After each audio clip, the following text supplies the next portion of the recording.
성경의 관점 네 번째 시간, 계명이 주어진 것에 대해서 두 번째 어떤 시간을 갖고자 합니다. 우선은 지난주 십계명이 주어진 것은 애굽을 떠난 사람, 오늘날 보면 세상의 가치를 떠난 사람에게 주어진 어떤 말씀이다. 그래서 십계명을 바르게 이해를 하려면은 안목이 바뀐 사람, 세상의 안목에서 하나님의 어떤 관점, 이런 관점으로 바뀐 사람들이 십계명을 봐야지만이 온전히 그 말씀 속에 담겨져 있는 의미를 이해할 수 있다라고 말씀을 드렸던 것 같아요.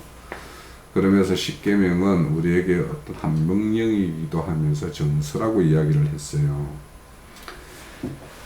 그래서 우리가 이제 제가 거기에 말씀에서 덧붙였던 것은 십계명은 우리 어떤 신앙의 어떤 진행 단계마다 우리 스스로를 비추어 볼 수 있는 거울이다라고 말씀을 드렸던 것 같아요. 자, 하나님은 참 사람을 짓는 일을 하시는 분입니다. 그래서 하나님이 참 사람을 지었을 때 그 사람이 이 땅에서 살아가는 방식이 드러난다라면 어떤 모양일까 하는 것이 십계명의 내용이다라고 저는 규정을 하고 싶습니다.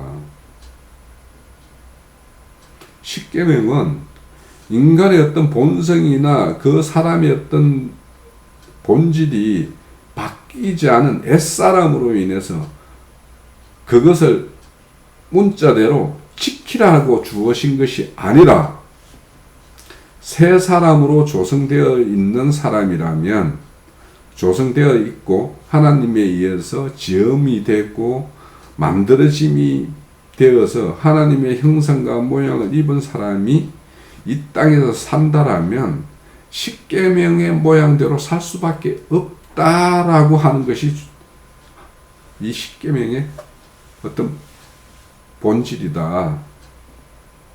그렇게 이해하면 좋겠다라고 제안을 합니다.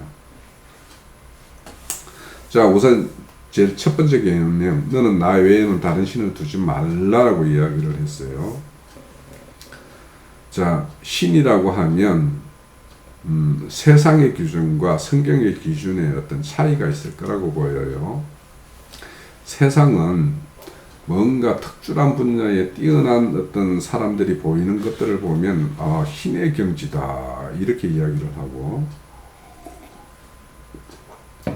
또 어린아이가 그런 어떤 특별한 재능을 보일 때 신동이다라고 이야기를 합니다.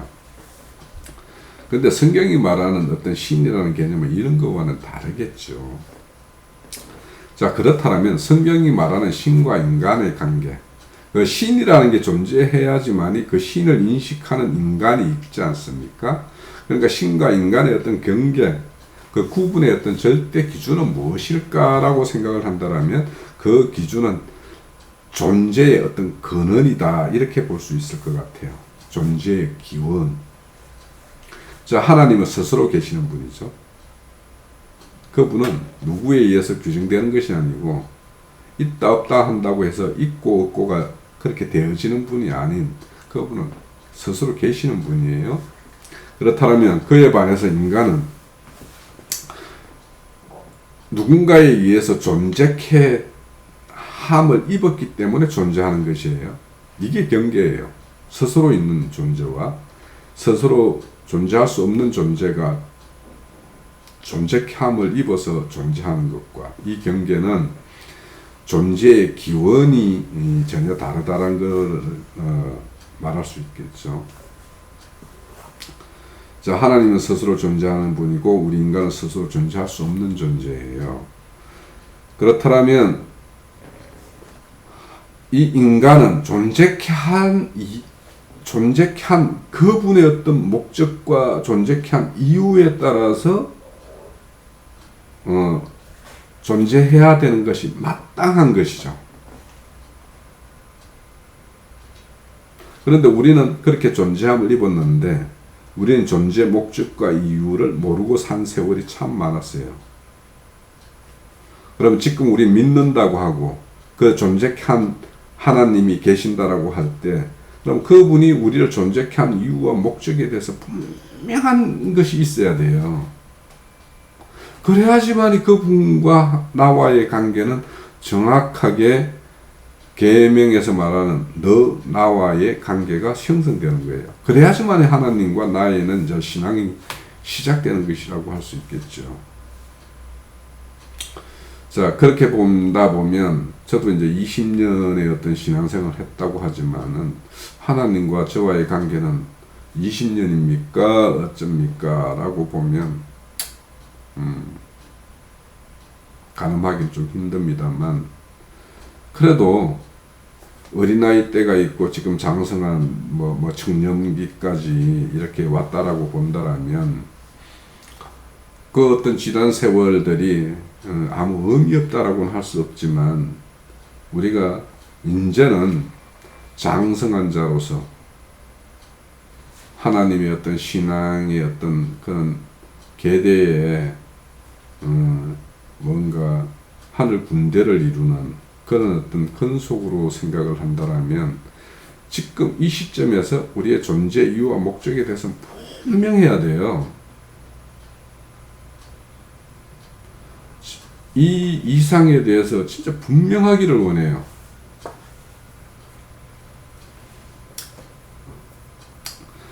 그래서 시험을 받은 존재는 스스로 어떤 목적과의 존재의 의미를 부여하고 있다라는 것은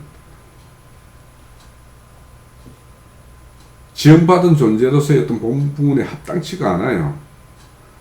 지음을 받은 존재는 지음을 한 그 어떤 존재에 의해서 존재의 의미와 목적이 부여되어야지만이 그것이 참 어떤 존재 이유와 목적, 그러니까 존재케 됨을 입은 입장에서의 어떤 바른 자세와 태도라고 보이는 거예요. 근데 우리는 세상을 살면서 자아실현이라는 것이 가장 큰 덕목으로 우리가 그렇게 배우고 살아왔지 않습니까? 근데 이 세계에 오니까 자아파쇄라고 이야기를 해요. 근데 이것이 단순한 구호가 아니라 우리의 옛사람이 속해 있던 세상의 가치는 우리의 어떤 자아를 높이는 거예요. 근데 그 높임을 받는 그 자아라는 것은 선악과 먹고 타락한 어떤 존재가 자기 스스로 부여한 자아고 형성된 어떤 것이기 때문에 이것은 반드시 하나님과 대적할 수밖에 없는 것이고 파쇄되어야만이 새롭게 하나님 앞에서 새로운 자아로서 새 출발을 할 수가 있는 것이 되는 것이죠.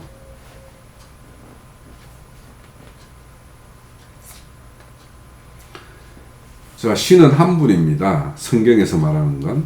그런데 우리가 이 신이라는 어떤 경계선, 앞서서 말했던 신과 피조물의 어떤 경계선, 이것들에 대해서 명확한 선을 나누지 않으면 많은 사람들이 실질적으로는 많은 신들을 섬기면서 신앙이라는 말 앞에는 유일한 하나님이라고 이야기할 수가 있다라는 것이죠.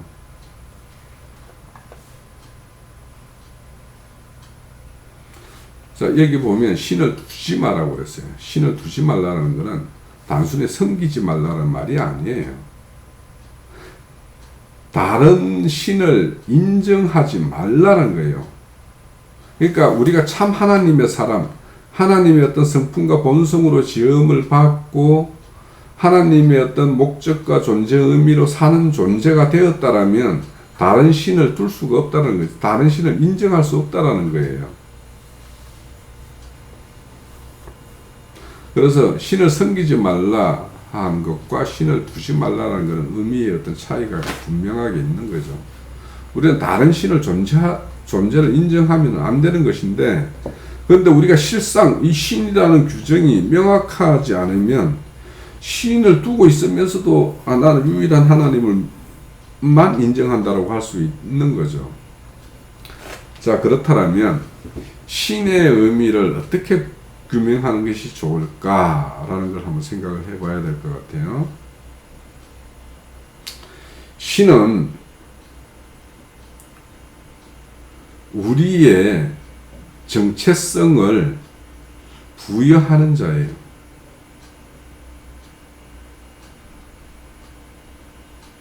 자, 우리가 창조주 하나님과 우리와의 어떤 관계성을 출발할 때 벌써 창조주다, 피조된 존재다. 이 관계가 정확하게 성립되지 않으면 창조주 하나님과 피조물과의 관계는 바른 어떤 정체성으로 관계성이 성립이 불가능한 겁니다.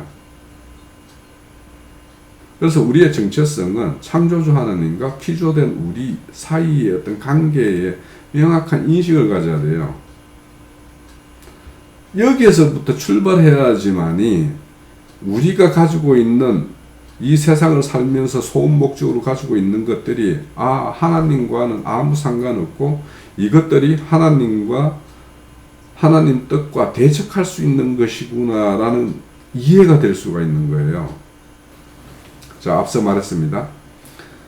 지음을 받은 존재는 지으신이에 의해서 정체성이 규정되어지고 존재 이유와 목적이 부여되어야 되는 거예요. 그것이 부여하고 부여하시는 분이 신인 거예요. 자, 우리가 하나님이 유일한 하나님이다라고 하면 이 말에 따르면 하나님에 의해서 우리의 정체성이 규정되어져야 되고 하나님에 의해서 우리의 존재 이유와 목적이 부여되어야 되는 거예요. 다른 거에 의해서 존재 이유와 목적이 부여되면 이거는 하나님과 아무 상관없는 것이고 이것은 하나님과 대적하는 것일 수 있는 거예요.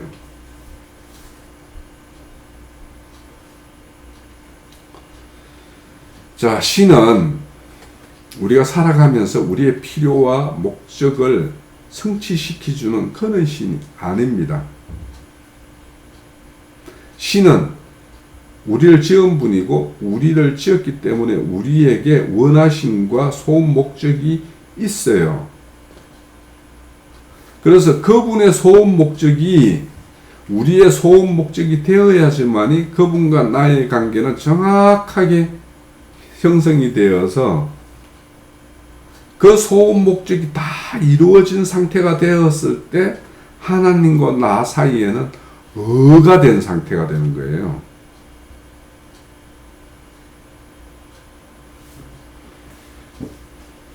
예수님이 이 땅에 오셔서 말씀이 육신이 되어 이 땅에 나타나셨죠.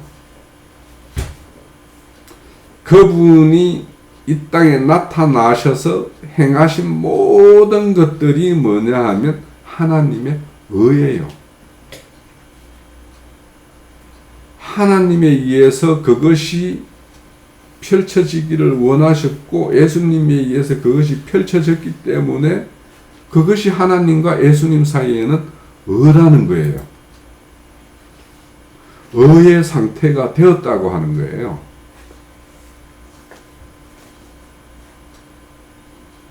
의에 대해서 이해를 돕기 위해서 하나만 말씀드릴게요. 지난주에도 일요일에도 전개했던 것 같아요. 초는 자기 몸을 불태워서 어둠을 밝히고 그 모든 것을 소진하는 것이 초의 운명이면서도 초의 의가 되는 거예요.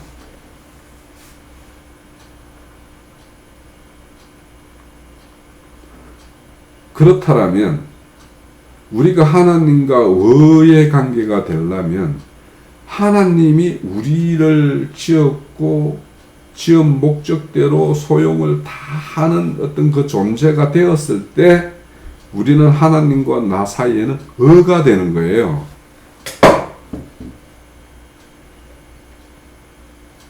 그렇다면 하나님이 나에게 원하고 소원복적하는 것이 무엇인가를 알고 그 목적을 위해서 내 인생의 모든 것이 경영되어야지만이 의가 되는 것이죠.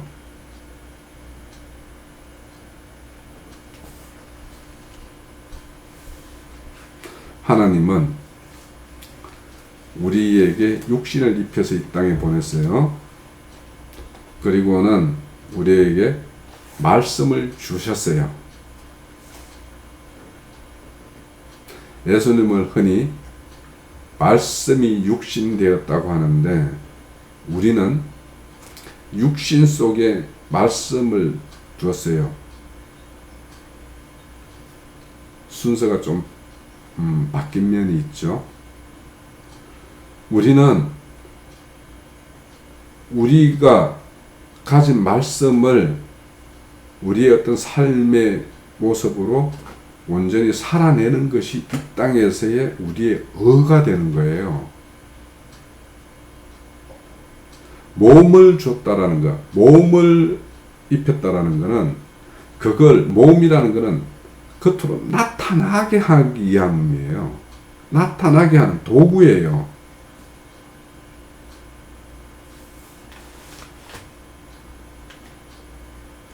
그래서 우리가 흔히 썩어지는 몸 이런 것들은 이 몸이라는 것의 어떤 본질상으로는 나중에는 뭐 소용을 다하고는 흙으로 돌아갈 것이기 때문에 썩을 몸이 맞아요. 그렇지만 이 땅에 하나님의 말씀을 담고 있는 이 몸은 굉장히 귀한 거예요. 그 말씀을 표현해야 되고 나타내야 되기 때문에. 그래서 우리가 이 몸이나 육신이나 이런 말들이 그 어떤 의미에 따라서는 구분되어서 사용되어야 돼요. 몸을 저주하면 안 돼요.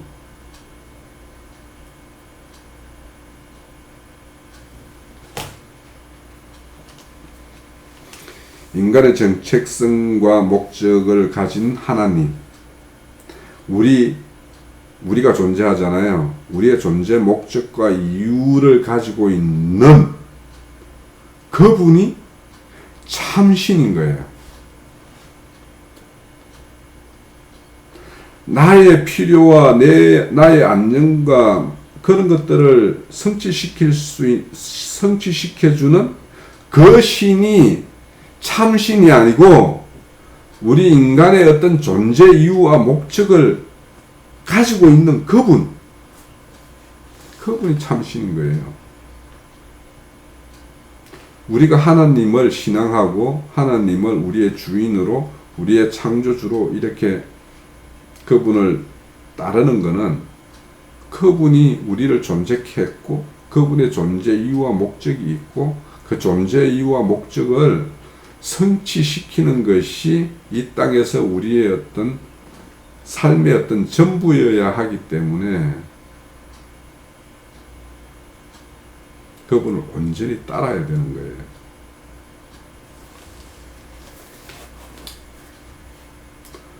그래서 다른 신을 인정할 수가 없고 오직 우리의 정체성과 존재 이유와 목적을 가진 분이 하나님이기 때문에 다른 신을 나 외에는 다른 신을 두지 말라 하는 의미로서 우리는 그렇게 이해를 가져야 됩니다. 자, 두 번째는 너를 위하여 우상을 만들지 말라. 우상을 만들지 말라 할 때 전제가 너를 위하여라고 말하고 있어요. 자, 우리는 우리를 위해서 존재할 그런 명확한 입장이 있지가 않아요. 우리를 지으신 분 있잖아요. 지으신 분을 위해서 존재하고 살다가 가면 그것이 가장 어렵게 되는 그런 거예요.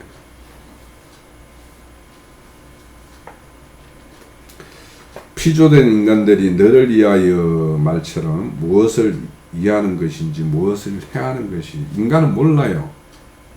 그러니까 인간들이 실질적으로 자기를 이해한답시고 하는 일들이 성경적인 어떤 말씀에 비춰보면 오히려 자기를 해하는 것이 되는 거예요.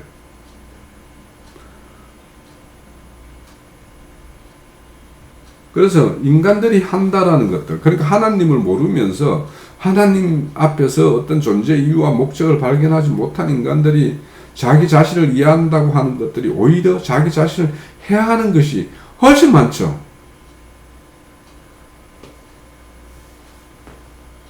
그래서 인간 스스로는 자기를 이해해서 한다라는 것이 무엇인지를 알지를 못합니다. 그래서 이런 것들을 우리는 하나님 앞에서 발견을 해야 되는 어떤 그런 존재이죠. 자, 우상이라는 것을 보면 성경에는 금송아지가 대표적이죠. 그래서 이런 어떤 금송아지다, 부처, 불상이다, 이런 눈에 보이는 이런 것들을 우상이라고 생각을 하는데, 실질적으로 우리의 어떤 심중에는 이렇게 드러나지 않는 우상의 어떤 상들이 참 많이 있죠.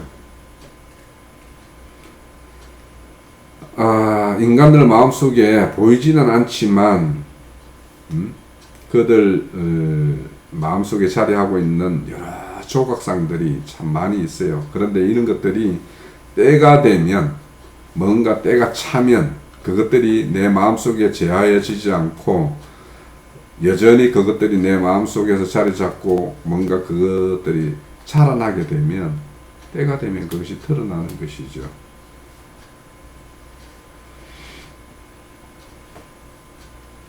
자, 그래서 우리 출애굽기에 보면, 출애굽기 32장에 보면 금송아지가 나타나는데, 그 금송아지가 자신들을 이끌어줄 어떤 신이라고 어떤 게 생각을 하고 그 금송아지 앞에서 숭배하는 어떤 그런 행위들을 나타나는 것들이 있는데,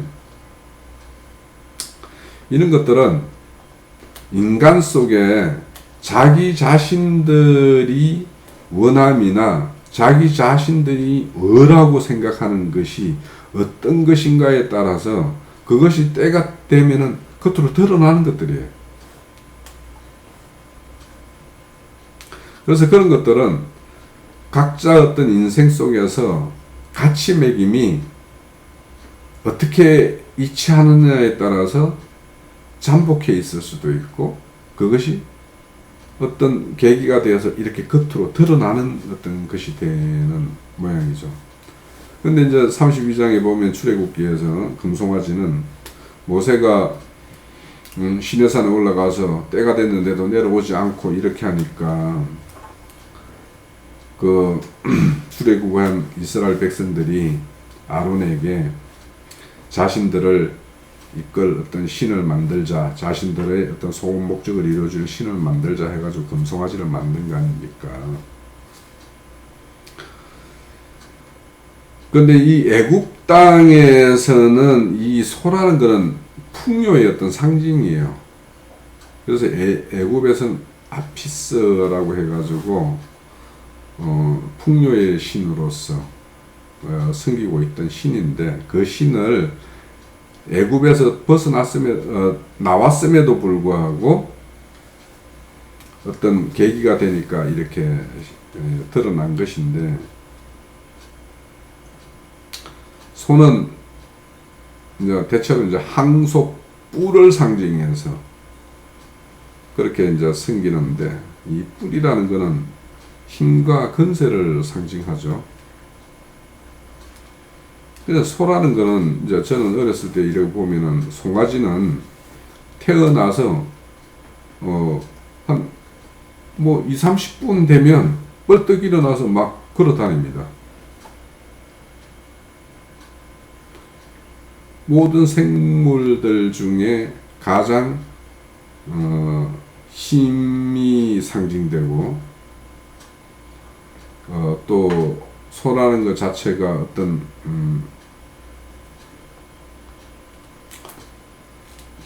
힘이면서도 어떤 덩치가 크잖아요.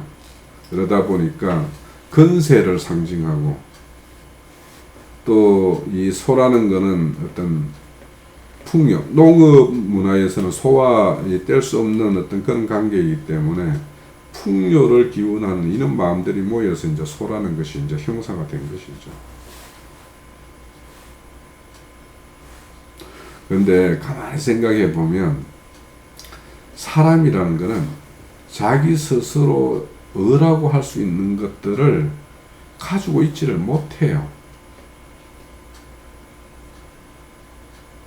왜냐하면 사람은 하나님의 형상과 모양으로 지음을 받아서 하나님의 영광과 하나님의 의를 드러나는 존재로 지었기 때문에 자기 스스로의 의를 가지고 있으면 하나님의 영광과 의가 가림이 될 거 아닙니까?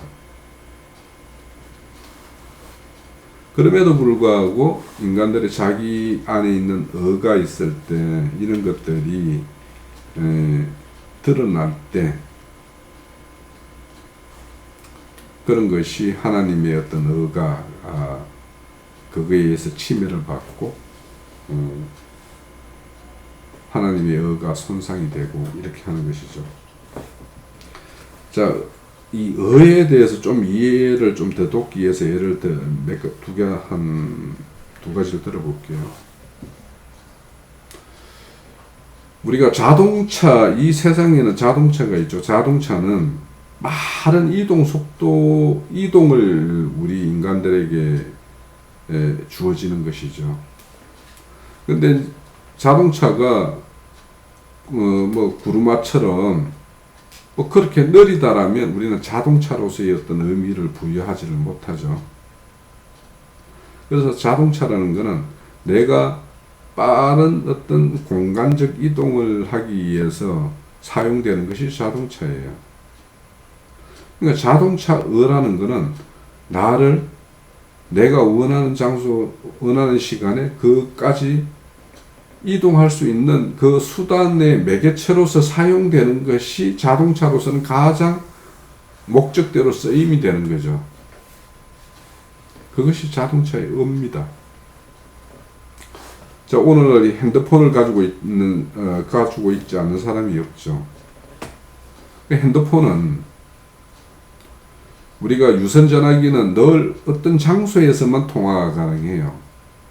그런데 핸드폰이라는 것은 시간과 공간을 침해받지 않고 언제 어디서나 소통할 수 있는 것이 핸드폰의 고유한 기능이에요.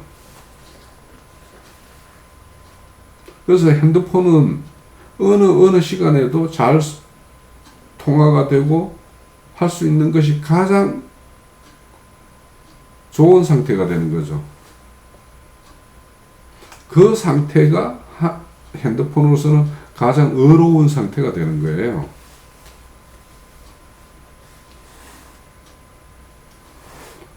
이것을 우리 인간에게 그대로 전복을 시키면 하나님이 우리를 지은 목적이 있다는 거예요. 그 목적 소용대로 쓰임이 되는 그 존재가, 그 사람이 하나님 앞에서 가장 의로움이 되는 거예요.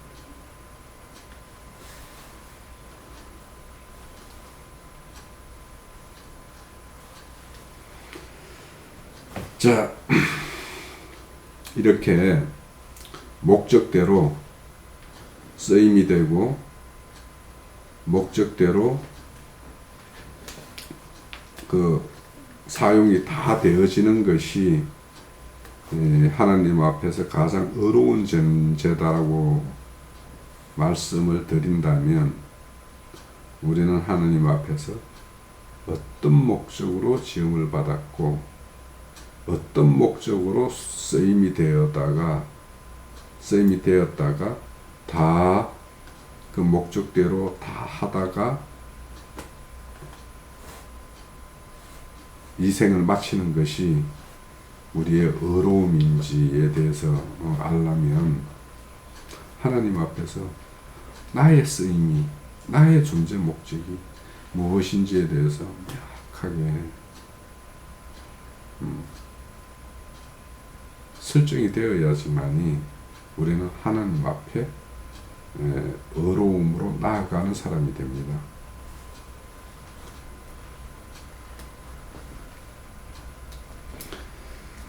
자, 그래서 우리는 하나님에 의해서 어떤 지음받았고 하나님에 의해서 정체성이 부여되는 사람이고 존재이고 하나님에 의해서 목적과 존재 이유를 찾아야 되는 어떤 그런 입장에 있는 사람입니다.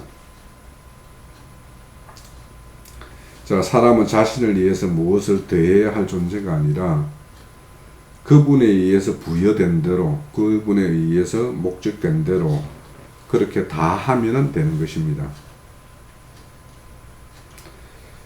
자, 인간은 존재하는 순간부터 하나님에 의해서, 그 신에 의해서 존재 이유와 목적이 부여되고 그 목적대로 살다 가면 되는 거예요.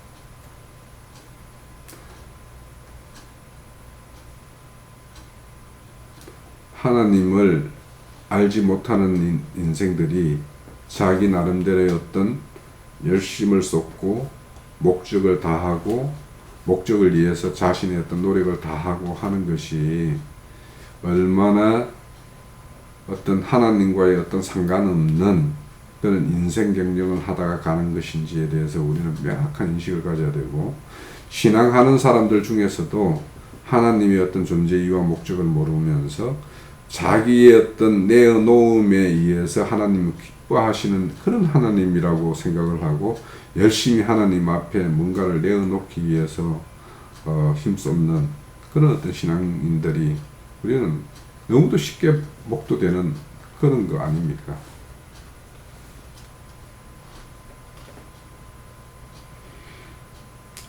자, 하나님은 우리의 어떤 소유와 우리의 소유가 덜해짐에 의해서 기쁨을 가지는 그런 분이 아닙니다. 주인은 자신 각자에게 맡겨진 일들을 다 해주기를 소망하는 거예요. 그런데 이 땅의 어떤 사람들은 주인이 누군지를 모르기 때문에, 또 주인을 안다고 하지만 사실은 그 주인의 뜻을 온전히 알지 못해서 이 땅에서 어떤 삶의 어떤 경영하는 어떤 모든 형태들이 주인의 뜻과는 아무 상관없고 오히려 주인의 어떤 영광과 영화로움을 가리고 오히려 훼손시키는 그런 일을 행하면서 하나님을 이해한다라고 하는 일들이 너무도 비일비재하고, 우리는 그냥 눈만 들면 목도할 수 있는 그런 일들이 오늘날 벌어지고 있는 거 아닙니까? 그래서 우리는 주인의 어떤 의견과 아무 상관없이 우리의 소견대로 행하는 이런 어떤 신앙들을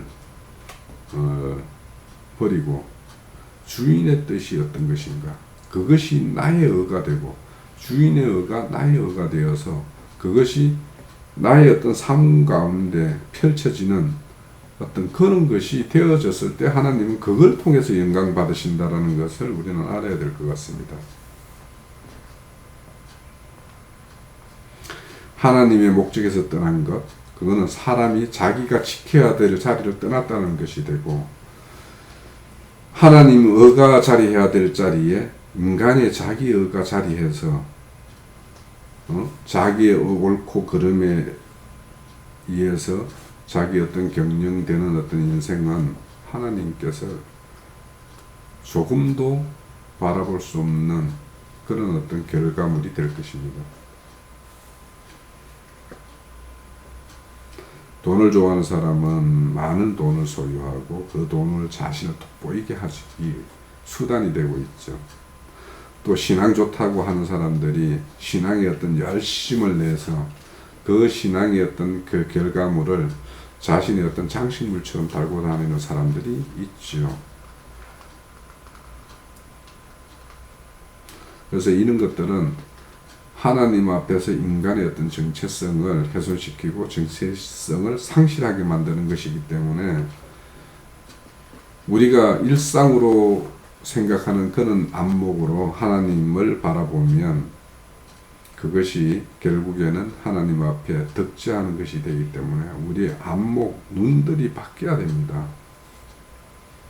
그래서 오늘 나 외에는 신을 두지 말라, 또 너를 위하여 우상을 만들지 말라라는 이런 의미들은 정확하게 하나님의 정체성과 나의 정체성이 정확하게 정립되어 있으면은 이거는 자리할 수가 없는 것이에요. 자, 세 번째, 이제 내 이름을 망령되이 일컫지 말라. 자, 하나님을 믿는 사람들이 하나님을 망령되게 한다라고 생각하면서 행하는 사람은 아무도 없을 것이에요. 그런데 하나님 이름을 망령되게 행하지 말라라고 하는 것은 실질적으로는 우리가 너무도 쉽게 범하는 계명 중에 하나입니다. 그 이름이라는 것에 대해서 우리가 좀 이해를 가져야 되는데, 이름이라는 것은 바로 그 존재의 정체성을 말하는 거예요.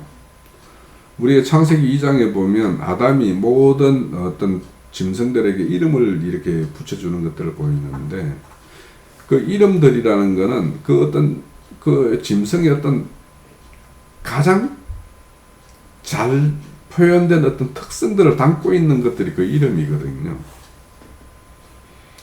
우리가 흔히 뭐 기린 하면은 우리가 이미지가 그렇게 심어졌는지 모르겠지만, 기린 하면 키가 크고 목이 긴 짐승, 코끼리 하면은 코가 긴, 그리고 덩치가 큰, 뭐 이런 걸로 이제 이미지가 심어져 있잖아요. 근데 아무튼 사람의 첫사람 아담에게 짐승의 이름을 이렇게 짓게 했다라는 것은 하나님의 어떤 대리 통치가 어떤 집행되는 것이기 때문에, 그 어떤 짐승의 이름이라는 것은 그 어떤 존재의 어떤 가장 독특한 특성을 안고 있는 것이 그 이름이거든요. 그래서 그 짐승들 앞에 어떤 정관사들을 붙인다라면 그 짐승의 어떤 고유한 정체성을 대표하는 것들이에요.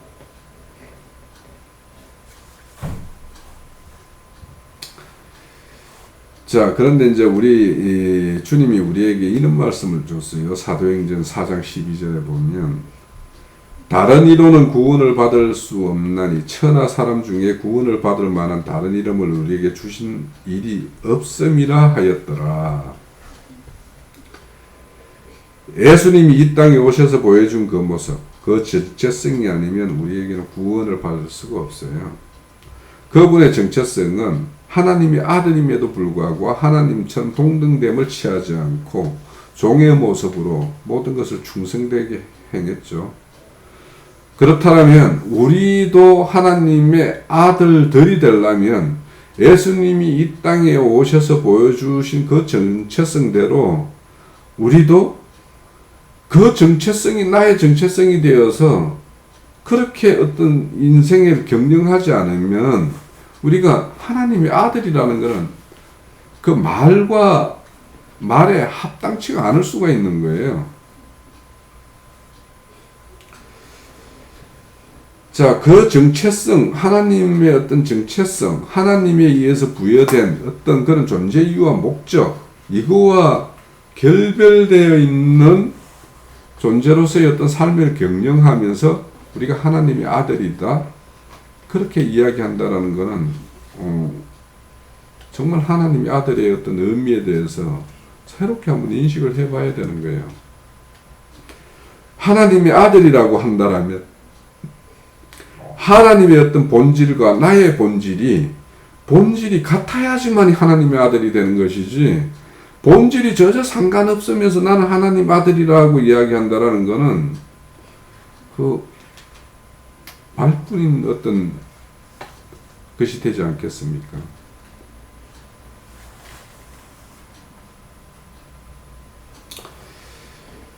자, 이름을 망령되이 부르지 말라라고 하는 것은 하나님의 정체성, 예수 그리스도가 보여준 그 정체성, 그 정체성을 손상시키지 말라라는 거예요.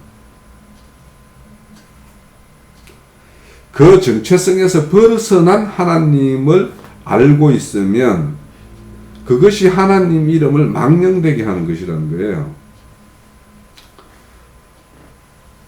제가 이따가 언제 기회가 되면 이제 십자가의 도에 대해서 이제 말씀을 드릴 기회가 있을 것인데 계획되어 있습니다. 십자가의 도는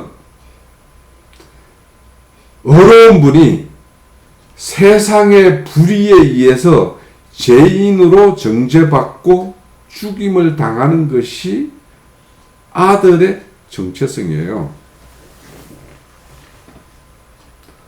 저는 이 말씀을 준비하면서 참 내 개인적으로는 참 마음의 찔림을 굉장히 받았습니다.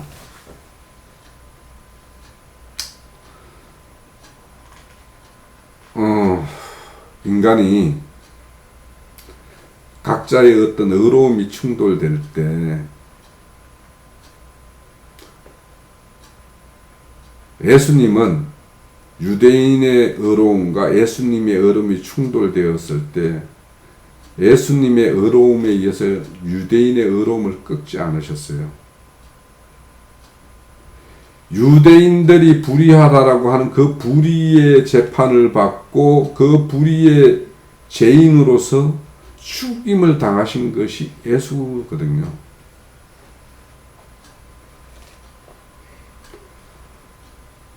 저는 이런 어떤 그 불의한 것들에 의해서 제 자신의 의로움을 제가 가지고 있는 어떤 성경에 대한 이해를 내려놓지 못해서 출발했던 것이 성경의 관점의 출발입니다. 그럼에도 불구하고 제가 왜 이것을 계속 이걸 좀 더 계속 이어가고자 하는 것은 우리 어떤 각자의 이해들이 하나로 이해의 어떤 공통점을 이루지 못하면 하나님의 어떤 몸된 교회, 그리스도의 몸된 교회를 온전히 이룰 수 없다라는 생각이 들어서 제가 이해하고 있는 어떤 성경의 관점들을 다 내어놓고 우리 형제님들, 자매님들의 어떤 성경 관점을 여기에 조명해서 그렇게 서로 하나의 합의를 이루고자 하는 것이 이제 목적이었습니다. 그런데 진행하는 과정에서 저의 어떤 강한 어떤 주장을 내세움으로 인해서 형제님들의 어떤 그런 어떤 관점을 어떻게 온전히 펼쳐 보이지 못하게 하신 어떤 그런 점, 또 내 주장을 너무 강하게 내세운 점, 이런 것들에 대해서 이 십자가의 도를 생각해 보면 참 부끄러운 모습이죠. 아마 제가 이 시간을 지나서도 아마 깊이 생각해 보여야 될 어떤 그런 관점입니다. 십자가의 도는 나의 의로움을 성취시키기 위해서 분투하고 투쟁하는 것이 아니라는 것을 우리는 압니다. 저는 알았습니다. 그런데 주님은 좀 이어갈게요. 내 이름을 망령되게 부르지 말라라는 말씀을 좀 이어갈게요. 제 3계명은 하나님의 정체성을 바로 아는 사람이 되라는 뜻이에요. 내 이름을 망령되게 부르지 않으려면 나의 정체성을 정확하게 알게 되면 너희들이 나의 이름을 거기에 합당하게 부를 것이 아니냐라는 거예요. 예수님은 너희 나를 누구라 하더냐? 너희는 나를 누구로 아느냐? 이런 질문을 하신 게 있어요. 그에 대해서 베드로가 주는 그리스도의 하나님의 아들입니다 라고 이야기를 하는 고백을 하죠. 그래서 그 고백을 하게 한 거는 아버지 하나님이 너에게 그렇게 하셨다라고 이야기를 해요. 예. 우리는 그런 고백을 할 수가 없는 존재인데 우리에게 우리 심령을 감화 감동해서 주는 그리스도요 하나님의 아들입니다 라고 하는 이런 고백을 할 수 있게끔 하신 것이죠. 자, 하나님의 아들은 아버지의 보냄을 받아서 이 땅에 나타나심이 된 존재예요. 그 아들은 보이지 않는 하나님이 보이는 하나님으로 나타나서 우리에게 그분의 정체성을 다 보여드린 것이 예수예요. 그렇다면 우리는 그분에 대한 이해를 그분의 나타나심을 통해서 우리는 그분의 어떤 정체성과 그분의 어떤 본성을 우리는 예수를 통해서 알지 못하면 알 방법이 없는 거예요.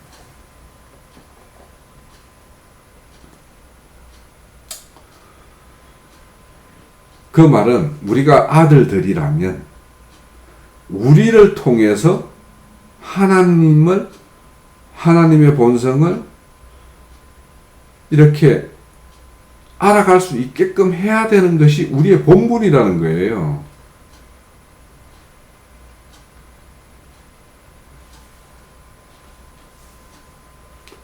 하나님은 창조주로서 피조된 모든 존재의 근원 되시는 분이에요.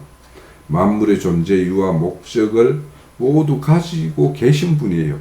그래서 참신인 거예요. 창조주 하나님과 피조된 인간 사이의 관계.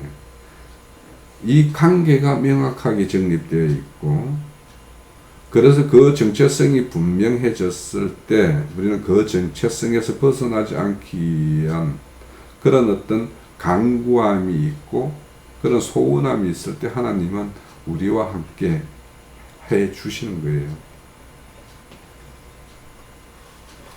그래서 이런 우리의 어떤 정체성이 우리의 어떤 모든 부분에서 자연스럽게 드러날 때 그분의 이름을 망령되이 행하지 않고 그분의 이름을 영화롭게 하는 것이 되는 것이에요.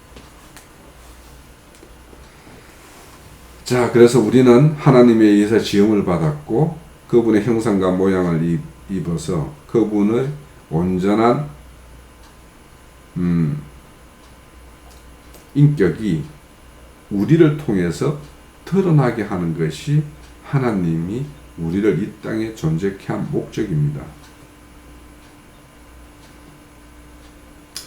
자, 이름을 망령되이 부르지 않는 것은 하나님의 인생의 목적을 가진 것을 알며, 그러니까 하나님은 우리 각자에게 인생을 존재케 한 목적을 가진 것을 알고 있고, 그분에 의해서 우리는 정체성이 규정되어지고 그 정체성대로 살아가는 것이 하나님을 영화롭게 하는 것이고 하나님의 영광되게 하는 것임을 아는 자들이 모여서 교회를 이루을 때 그 교회와 함께 하시는 분이 그 영 되시는 하나님입니다.